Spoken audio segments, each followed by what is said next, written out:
जखमीवर हळद लावली ना का जखम पटकन बरी होते. एवढं कळतंय ना, एवढी काळजी दाखवताय तर जखम करायचीच नव्हती आधी. असं कसं? जखमेचं उत्तर जखमीनच दिलं पाहिजे ना. बाहेर विचारत होते का सगळे काय म्हणाले आणि तुम्ही काय उत्तर दिलं? असा सुटकी चेहरा करून बसाल तर सगळ्यांना प्रश्न पडेलच की. जरा नॉर्मल वागा. कसं नॉर्मल भाऊ? तुम्ही एवढं सगळं माझ्याबरोबर वागताय, मी कसं नॉर्मल भाऊ? अहो, एखाद्या बॉडी बरोबर मला कोणी बघितलं असतं, लगेच जेलमध्ये टाकलं असतं, फासावर लटकवलं असतं. तुम्ही एवढं खून केल्यात ना, ह्याच्यावर जामकर काय करेल माहितीये तुम्हाला?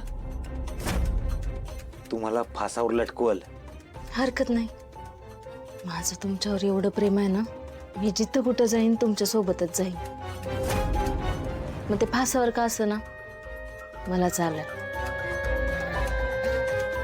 प्रेम प्रेम प्रेम, ज्याला तुम्ही प्रेम म्हणताय ना त्याला वेडेपणा म्हणताय. असे न गोते देऊ दोघं बी. तुम्ही जोर माझ्या सोबत आहात, तुम्ही माझ्या जवळ आहात, तर काय नाही होणार आपल्याला.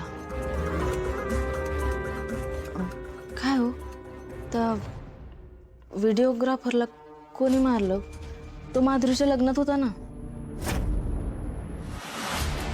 तुम्ही मारलं का? तुम्ही नाही मारलं त्याला? मी कशाला मारेन? मला वाटलं तुम्ही मारलं. अहो, मी कशाला मारेन? मी आजपर्यंत कोणाला काय केलेलं नाही. मी नाही मारलं, तुम्ही नाही मारलं,